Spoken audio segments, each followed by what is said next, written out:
سورة الواقعة. بسم الله الرحمن الرحيم.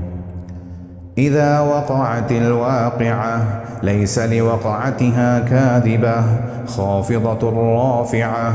إذا رجت الأرض رجا وبست الجبال بسا فكانت هباء منبثا وكنتم أزواجا ثلاثة فأصحاب الميمنة ما أصحاب الميمنة وأصحاب المشأمة ما أصحاب المشأمة والسابقون السابقون أولئك المقربون في جنات النعيم. ثلة من الأولين وقليل من الآخرين على سرر موضونة متكئين عليها متقابلين يطوف عليهم ولدان مخلدون بأكواب وأباريق وكأس من معين لا يصدعون عنها ولا ينزفون وفاكهة مما يتخيرون ولحم طير مما يشتهون وحور عين كأمثال اللؤلؤ المكنون جزاء بما كانوا يعملون. لا يسمعون فيها لغوا ولا تأثيما إلا قيلا سلاما سلاما. وأصحاب اليمين ما أصحاب اليمين في سدر مخضود وطلح منضود وظل ممدود وماء مسكوب وفاكهة كثيرة لا مقطوعة ولا ممنوعة وفرش مرفوعة. إنا أنشأناهن إن شاء فجعلناهن أبكارا عربا أترابا لأصحاب اليمين. ثلة من الأولين وثلة من الآخرين. وأصحاب الشمال ما أصحاب الشمال في سموم وحميم وظل من يحموم لا بارد ولا كريم. إنهم كانوا قبل ذلك مترفين وكانوا يصرون على الحنث العظيم وكانوا يقولون أإذا متنا وكنا ترابا وعظاما أإنا لمبعوثون أو آباؤنا الأولون قل إن الأولين والآخرين لمجموعون إلى ميقات يوم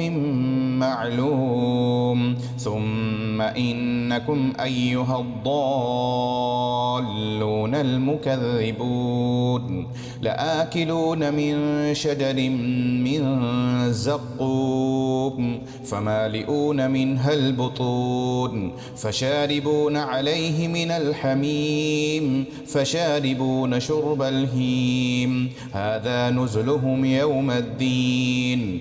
نحن خلقناكم فلولا تصدقون أفرأيتم ما تمنون أأنتم تخلقونه أم نحن الخالقون نحن قدرنا بينكم الموت وما نحن بمسبوقين على أن نبدل أمثالكم وننشئكم فيما لا تعلمون ولقد علمتم النشأة الأولى فلولا تذكرون.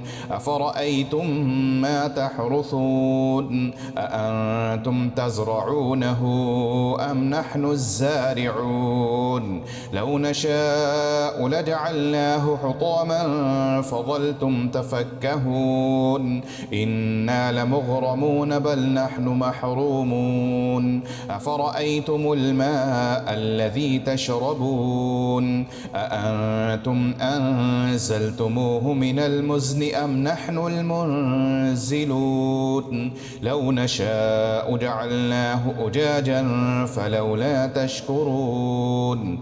أفرأيتم النار التي تورون أأنتم أنشأتم شجرتها أم نحن المنزلون ينشئون نحن جعلناها تذكرة ومتاعا للمقوين فسبح باسم ربك العظيم فلا أقسم بمواقع النجوم وإنه لقسم لو تعلمون عظيم إنه لقرآن كريم في كتاب مكنون لا يمسه إلا المطهرون تنزيل من رب العالمين أفبهذا الحديث أنتم مدهنون وتجعلون رزقكم أنكم تكذبون فلولا إذا بلغت الحلقوم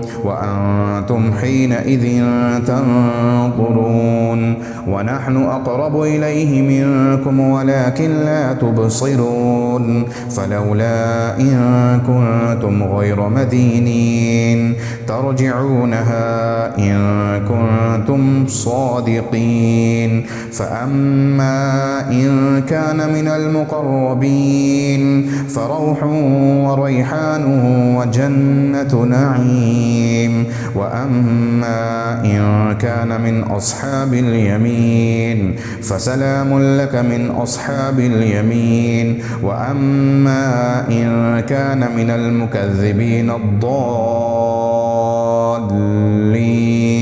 فنزل من حميم وتصلية جحيم إن هذا لهو حق اليقين فسبح باسم ربك العظيم